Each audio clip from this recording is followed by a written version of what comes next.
Coftal-Ɓalli men Aissatou LY. Tedduɓe fofo mon yeewtere Coftal-Ɓalli men. Alet hande nde kaleten koko faati e mbuñaji ɗi Kaaf rokki dillooɓe fukku koyngel Afrique hikka ko Viktoor oshimen heɓi baloonre kannge nde bannge worɓe ɓe e bannge rewɓe ɓe ko Asisat Oshoala ɓi Nijeriyaa goɗɗo heɓi baloonre kannge nde. Marok ni heedani caggal e mbuñaji ɗi holno jiiruɗon ɗum ngam hoppitade en jaadat hono wowiri ni e hoɓɓe men jayniyankoɓe hertorɓe Coftal-Ɓalli. Haaruuna Déme a salminama. Aissatou salminama, hettiɓe ene calmini. Eyo anne Jeynaba Sow a bismama. A salmitama Aissatou, en calmini hettiɓe kala. Seydi Sow Umar. Aissatou mi salmitimomo anni a weltanama ko weltari yadude ma e kala alet. Heɗiɓe ko ɗum woni rewro yeewtere nde on mbiyama ɗum noon. Bismillah.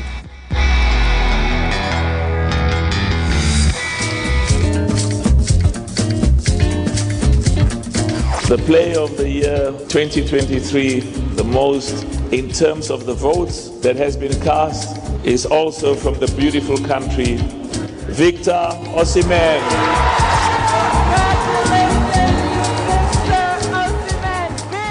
Yo heɗiɓe on paami kanko oshimen ɓi Nijeriyaa o rokka baloonre kannge nde hikka caggal ɗum ni o suuti kongi weltanade kala balluɗomo keɗoɗen. First of all, I want to say tafanno fadde am sefade yo yettude Allah e calminale kertadi wonande Emmanuel Amonike e le juuɗe am ndi mbarjaari teddundi koyɗol am woni gonga mi yetti sanne kala walluɓe kam e heɓude ndi mbarjaari ɓattiɓe e woɗɗuɓe fof mi yetti ɓiɓɓe Nijeriyaa mi yetti ɓiɓɓe Afrique mi yetti on e wallude kam way so tawi puɗɗode am ɗe tiiɗi mi yetti on sanne ana hani mi yetti Emmanuel Adebayor e ko walli kam tawtude Salomon Kalou mi yetti kala inde andete Afrique ɓe jiɗumi ɓe ñayrammi mi yetti on sanne yo Allah junnu. much. I appreciate you. God bless you. Thank you so much. On woni Viktoor oshimen eɗen mbawi wiide Haaruuna Déme omo handi e ngal desewal wujjani. Ala wujjani on so yiyama howade hitane battinine nde o totte raye poddoni henne mbawi yib jaggutan kanko ɓurno fewnitade ƴettuɗum en kaldino hen ñande battinden hawrudonde wiyanomo nde kanko do tolni hen ɗo wewata neɗɗo goɗɗo arditomo hen ɗum noon omo weltane ɗum no hollira wonde ko kala fonno waɗede tan ha rewa lawol heere yeeso yaari no foti yaride ni. Eyo Jeynaba kala jiiɗo hande ko waɗi to Serie A to Italie e diɗɗal Napoli ɗo woni ɗe mbawi wiide eske kono e kongi makko ni o andini ɗum ɓe o hirodirtuno kayne kañumenne mbaɗi golle joɗɗe hikka. ko tengtinde konguɗe Haaruuna tan hayso woni ɓenne moni kala waɗi hen golle joɗɗe kono kanko ne omona yeeso mabɓe koɓe mbaɗi golle joɗɗe ko fof kanko ardi mabɓe ha tengti noon ko waɗi toon to Napoli e Serie A waɗi hen golle paydinde ko adi ballon d'or sawmo heɓa ɗum won gueɗe ɗe ganduɗa o idinoma hen hettinede toon to Serie A ganduɗa kanko ardiɓe o foɗodiranno wadde noon ko andinde tan ko heeɓi ko o wujjani ɗum ko kanko jeeyi ɗum ko jeeyi o totta. wona kanko tan ni heɓi jeenaari e banggue rewɓe ɓe en jii Asisat Oshoala ɓi Nijeriyaa goɗɗo heɓi deesewal kañum ne en keɗotomo saabu kanko ne o suuti kongi baɗɗi fayida erade pelle toppitiɗi fukku koyngel nangodira woni pelle toppitiɗi fukku koyngel ɗo e Afrique keɗoɗen. And I urge all the federations in Africa. Mi ƴeerima pelle toppitiɗe fukku koyngel Afrique fof tinnoɗe nangodire ndente gollidon mahen Afrique men hande ardo ene wona miccitoɗe kawgel mangel adunaru worɓe watinide waɗude min kaawi aduna o fof e kawgel mangel adunaru rewɓe ɓene jiɗɗe Afrique fof tawano ɗum emin mbawi waɗude ko ɓuuri ɗum emin mbawi folde so tawi en nangodiri hay goto wallata en ko enen kaani gollidade gonen neɗɗo goto saabu ko noon fukku koyngel yarata puɗɗoroɗen ɗo men ɗo jehen e bangeji goɗɗi keddiɗi ɗi and go to the world and conquer it. Jeynaba on woni Asisat Oshoala ene wayno rewɓe ɓeni kanani yeɓede e banggue fukku koyngel saabu darde mumen ene tiiɗi kanko ngol wattata laaɓi jeegom diggodirɗi komo rokke ngel ngal deesewal kannge hono jiiruɗa ɗum. ko hunde wande fayida ko watti laabi 6 mo ƴetta ɗum kono kadi ɗon namdal ko holto heddiɓe ngoni kala e saaha ko kanko tan ƴettata mate o ala woɓɓe ɓe ganduɗa kañenne ko dadiɓe ene pooɗodir ɗum ko artu tan ha joni wadde namdal e fukkoyngel to banggue rewɓe e dunde Afrique wadde gueɗɗe en ɗeesi ngakkude so woni no yaari no hannirta ni hono worɓe yaari ni kala e saaha ma yi goɗɗo kadi ƴetta walla goɗɗo hayi to yi hande Sadio Mané ngol sala gongol oshimen no waɗa poɗodiral hakkude muɗum e woɓɓe kono kanko guila law laaɓi ko kanko ƴettata wadde firti tan caɗele ene teska to banggueji goɗɗi Haaruuna mate aɗa tawti Jeynaba e ko haali ko guila duuɓi walla mbiyen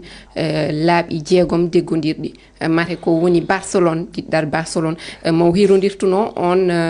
mbeɗi sikki ko ɓi Afrique du Sud mate ɗum kadi on ɗum addanani ɗum caɗele wasde tawede diɗɗe mawɗe e ko nandi hen e mbawi jagguirde ɗum noon no wawi wonirde noon kono mboɗo sikki mo wuuri walla duuɓi paaɗi ɗi weeɓata e makko jettirde noon aɗa andi Afrique du Sud mo wiide noon wonɓe toon hankkadi ɗon ɗo tolni jiyama he coupe du monde jawtuɗo on no mbaɗini sa jetti mbaɗo hen e persitaw on woni to e waroɓe won nder leyɗele Afrique ɓe kañum waɗa meilleur joueuse interclub manam kañum heedi hoore e banggue Afrique wonɓe gaaɓe to tolni hande football banggue rewɓe e équipe mabɓe mo Afrique du Sud tolni o mboɗo sikki ɗo e duuɓi paaɗi no wawi kanko ne o ara o tolno to Asita tolni ɗo par ce que Asita ne wonde rewi Nijeriyaa e Afrique du Sud hande sa ƴeewi e banggue rewɓe ɓe rayaji pawadi fof kamɓe pododirto ɗum ɗum noon mboɗo sikki e duuɓi paaɗen ndi mo wuuri ha e duuɓi dewɗi hen ndi no wawi kamɓe ɓe gara ɓe no wiyete Faraïse ni ɓe mbaɗa bouscule hiérarchie manam ɓe gara ɓe poodidira e makko kanko noon ɓeydi walludema ho Barcelone e Espagne to tolni hande football banggue rewɓe hen kala fawa kamɓe keewi nawde ɗum noon no wallita no feewi so tawi poododiral waɗi onon jiiruɗa ni rewɓe ɓe e banggue fukku koyngel ene wayno yeebare ene waɗi sen yerodiri ɗum semori seeɗa aɗan ɓurno yeeɓede joni ham semori seeɗa ɓen toltodire e worɓe sa yeehi leyɗele mbaɗe ne Amérique walla ha wayno Nouvelle Zélande Australie banggue rewɓe ne yaari toon yeeso hay ko banggue jobdi e liggey hoɓe jopto e pettugol ngol kamɓe poti joni ham équipe nationale uji kamɓe poti hoɓe tottata e banggue kalis ɗum noon aɗan alano joni noon sa ari ha tolnima ɗon no wawi leyɗele keddiɗe ene ndewa caggal kontina e ɗum ɗon e ngol ɗon lawol sa jeeyi wayno FIFA ni no joni woni fedde ardinde pertugoyngal e aduna o fof nana mbaɗa hen heewi e banggue kalis e banggue jawdi e organisé on en mbaɗa ay coupe du monde jawtuɗo o ɓe mbaɗi kalis ha heewi équipe aji janoɗi toon ɗi foof dañi hen kalis no wayno leydi adan ɗum alano joni noon nano fuddo change de seeɗa yena yaara yeeso rewɓe ɓe ne poti tottede hankkadi ko jeeyi hakke mabɓe ha timma wona noon yaaruno kono fof tan wonde fuddorto aɗa andi coupe du monde banggue rewɓe da yarata koye duuɓi nogas pawɗi seeɗa alors que sa ƴettima worɓe o yani ko ɓamam ɓuuri duuɓi temedere ɗum noon foof ha seeɗa seesa tan yarate haɓe tolnodira hankkadi haɓe mata hoɓe keptoɓe ma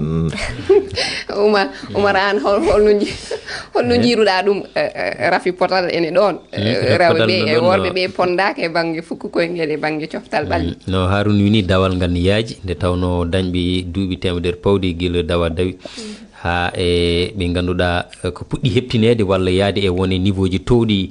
haqqi duuɓi nogas walla ko nandi hen no wini mbeɗa sikki kam nene aroyi nde tawno hande eɗen gandi windere nde hayso wona tan alhaali Coftal-Ɓalli e domaine aji ɗi foof rewɓe ina balle no ƴellitori eno jaari yeeso kono kadi golle payɗinɗe ɓe ganduɗa ɓe mbaɗa ɗum noon ha tengti e fannu Coftal-Ɓalli so wona football tan ni kadi eɗen gandi ko wayno athlétisme hande rewɓe ne mbaɗa hen ko fayidini en jii jeux ji mbaɗoji ɗi e kala duuɓi nayyi ha e pijirloji goɗɗi woni Afrique woni Europe mbeɗa sikki tan koye jaɓɓal moƴƴal ɓe goni kamɓe ɓen rewɓe ha tengti noon e fukku koyngel o ɗum ni kadi woni toon to Europe woni Afrique sikki ala ko daawi payidinɗi kono oɗo suku Asisat Oshoala o witeno Oshoala donc kanko ni ɗum no hollo tan kadi Afrique du Sud wonɗo yaɓɓi hannde e jaɓɓal mum nde tawno to worɓe to ko kamɓe to rewɓe to ko kamɓe Nijeriyaa jiɗi mbiɗi jafɗon donc firti ko leyɗe goɗɗe ɗe ene jogui dawal ngal poti hen heɓtade e on ɗon fannu kanko kam e bone koyɗe Lionel Messi ƴettude jeeɗi eyo Umar Ka heeɗiɗo walla goto e heeɗiɓe RFI Fulfulde gila Banjul waɗi ni erango ko yowti e darde rewɓe ɓe e fan fukku koyngel keɗoɗen. Coftal-Ɓalli men on calminama. Ballon d'or ko ɓuri ko ɓuttit kam kan Nijeriyaa ƴetti par ce que to banggal rewɓe worɓe. Maroc kadi ƴetti, gaynowo mumen kadi ƴetti, ha ari kadi coach mumen woni entraîneur mumen. Rewi lawol par ce que Viktoor sumen kam handuno hen ngol lawol ɗo to banggal football rewɓe to yonti kadi laamuji men ɗi mbaɗa hen hirjinoɓe daka sukaɓe kuccita hen jo ɓe mbawa dara kadi darde hande par ce que football rewɓe kadi ka football tawangal hande hangal foti yotta top level.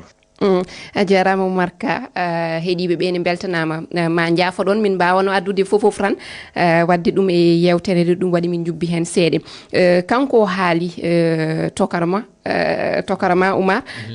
anne a haali ɗum ni Nijeriyaa ƴetti deesewee mawɗe ɗe so diwi Nijeriyaa Maroc ne wonko heeɓi hunde nde wonno eltowo mabɓe goto heeɓi deesewal deno dakaji mabɓe kadi heeɓi deesewal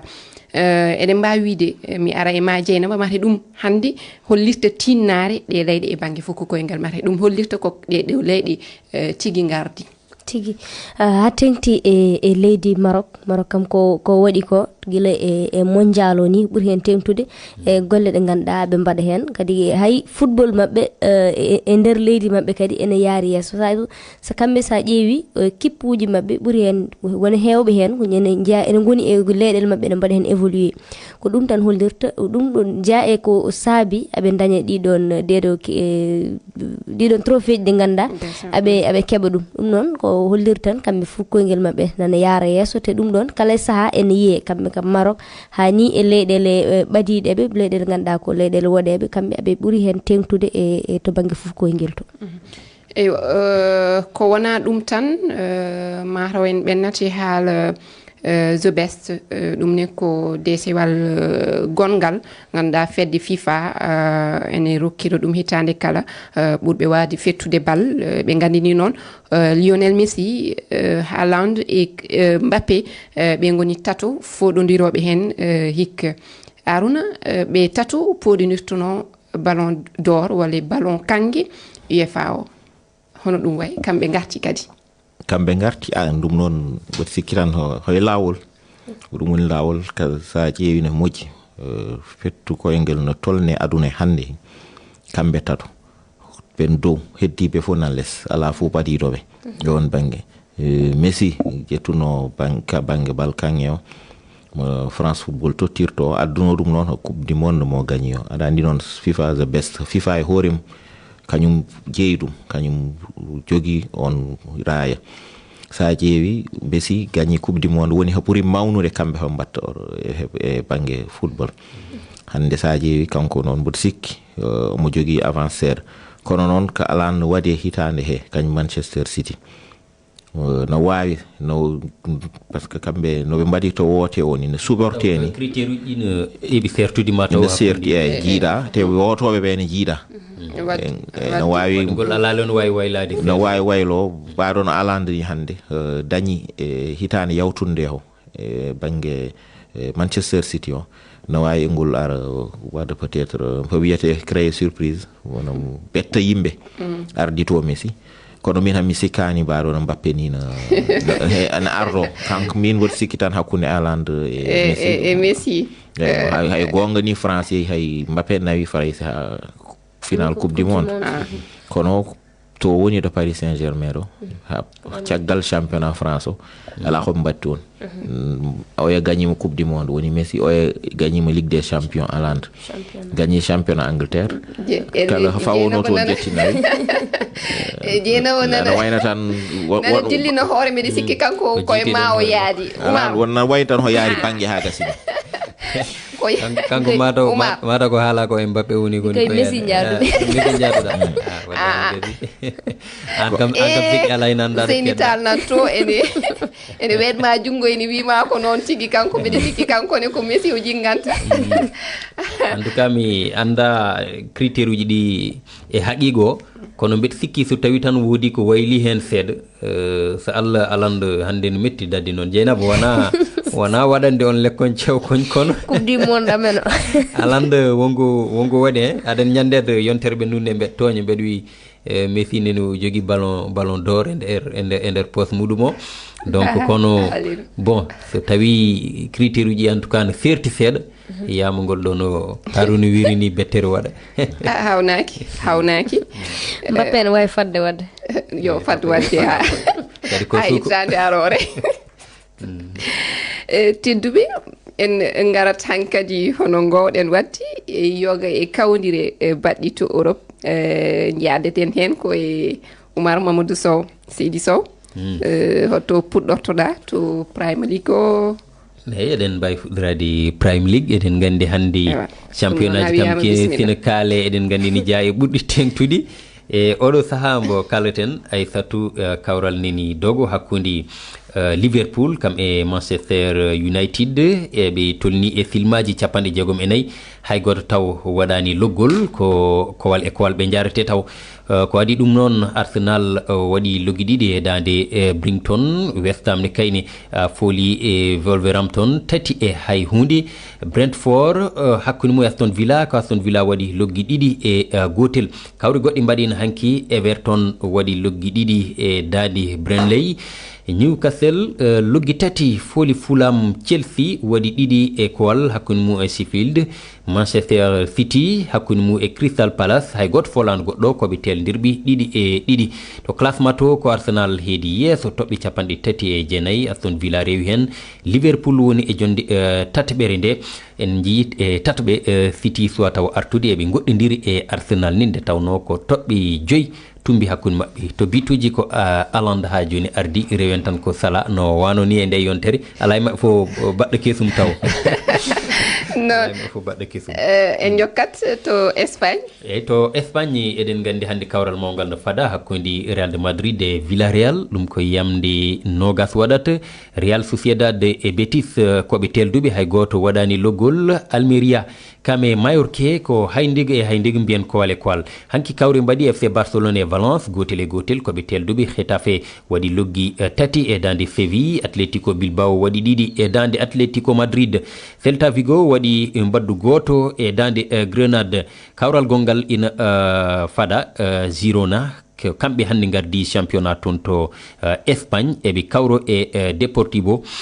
tawi ko ɗum ni ko janggo jogoru wonde to classement to no mbiɗen Girona ardi Real de Madrid rewi hen. FC Barcelone doori hen rewde ko Bellingham heedi yesso to batti e bituji 2 ombo Real Madrid omo yaare e bituji 12 Aissatou. Eyo mi anda ko so tawi won ko binduɗa e Ligue 1 o e Ligue 1 to leydi France tawi hojomaji ɗi no dokki meften hen seeɗa tan kawral ina fada min hen seeɗa hakkude Paris Saint-Germain mi jubbat tan yamde 19 so fawi filmaji 45 Paris Saint-Germain e Lille eɗen gandi e oɗo saaha kawral neni dogo hakkude Marseille e Clermont mbeɗa sikki ko ɗiɗi e hay ndigo goppunomi ɗiɗi école mi anda noon ɗo yarat ngal gasani taw ko e ina wayno dawal ɗimmal ngal mbeɗa sikki ɓe kaani wonde. Strasbourg waɗino loggi ɗiɗi e gotel e dande Lorient. Toulouse e Rennes koɓe telduɓe kowal e kowal. Montpellier folino Metz gotel e haydiga. Hanki Lens waɗi loggi ɗiɗi e dande Reims. Le Havre bituji tati e gotel hakkude mum e Nice wonno. Toon ko Paris Saint-Germain heedi dow toɓɓe 36 Nice rewi hen. Monaco rewi hen. Ko Mbappé ha joni heedi dow. Accord Adams mbo Montpellier rewe makko to batti bitu an wowi wiide jungo ma funnama Seydi Sow jarama Seydi Ly humpidde ha hande toon to Europe ni diɗɗe 16 jawtuɗe timmal jeetoɗo ɓal Ligue des Champions andama ene jeeya hen Bayern de Munich, Arsenal, Real de Madrid, Atlético Madrid, Dortmund, Manchester City walla mi wiya Manchester City Barcelone et PSG ko yuti kawgel mangel adunaru club aji ɗini baɗo saha to Arabie Saoudite diɗɗal Égypte ngal Al Ahli ma tawe timmal ɗiɗaɓal ɗum woni demi-finale ɓe kawrata koye diɗɗal Brésil Fluminense mbeɗe jogui kulhuli noon e ngal diɗɗal saabu mbeɗe sikki ko kamɓe kawno Copa Libertadores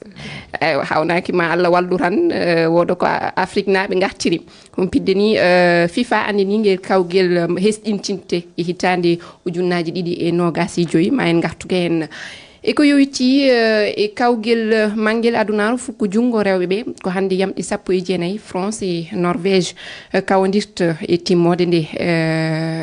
Danemark kañum kam hetti e jonde tatoɓere nde yeeso Suède tedduɓe joni en payat Guinée haaldi ko yowiti e potital goɓɓodiral juɓɓinagal toon ene wiye Fight for Africa leyɗele kewɗe noon potti toon gollidiɗe men Mamadou Diongasi Ba tawanoma toon keɗoɗen mo garten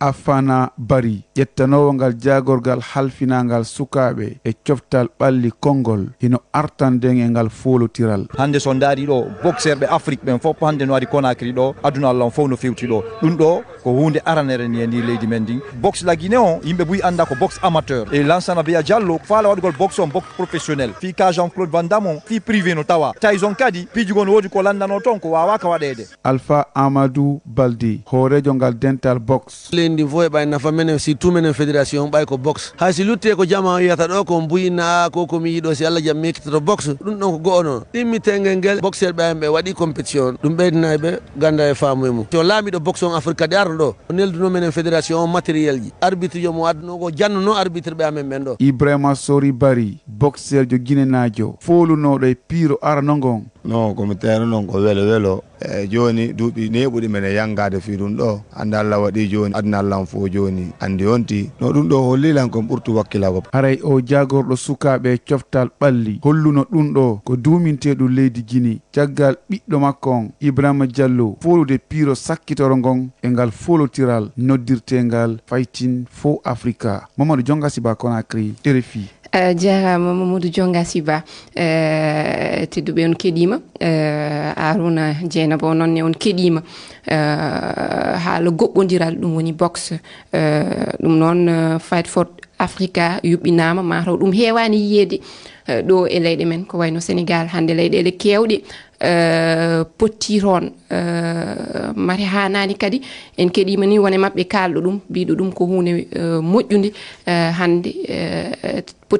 pottide baaɗe ni ene yuɓɓine ɗo e nder leyɗe meɗen e soɓe jiiɗi yaaro yeeso wayno ko goɓɓodiral yaha yeeso e Afrique dañen champion ji poddina nganu ni ha keewa yo wayni foti ɓeydede ha heewa leydi fof wawa wadde ɗum e laabi kewde hitande he aɗa andi Afrique wiyete compétition heewani ɗo e banggue boxe to sa jeewi Sénégal battidiɗo wadde ɗo woni tournoi olympique pour wadde qualification e Paris 2024 Jeux olympiques ɗo dañi lebbiɗi lewru walla lebbi ɗiɗi caggal heewani te yimɓe ne jiiɗi gobbodiroɓe wonɓe Afrique ɓe kañumen ne garayde Afrique yimɓe ne jiiɗu men daña ko wayno compétition ji ni ha wayni wade hen ha heewa no yarna yeeso gobbodiral e nder Afrique addi ɗum noon yarani fotiri ni jawdi namdi ndi ne heewi seeɗa wiyete wadde organisé o man jaw namdi ha keewi e banggue moyen ji leyɗele kewre ngala ɗum fédération ji ne ballita laamuji ɗi ballani ɓe no feewi ɗum noon woni probléme mawɗo e nder leydi e Afrique kewde mataw toon to Guinée kam avantage mabɓe woni ɓi jagorɗo kalfinaɗo sukaɓe Coftal-Ɓalli kañum ko dillata koye goɓɓodiral mataw ko ɗum woni ma walluɓe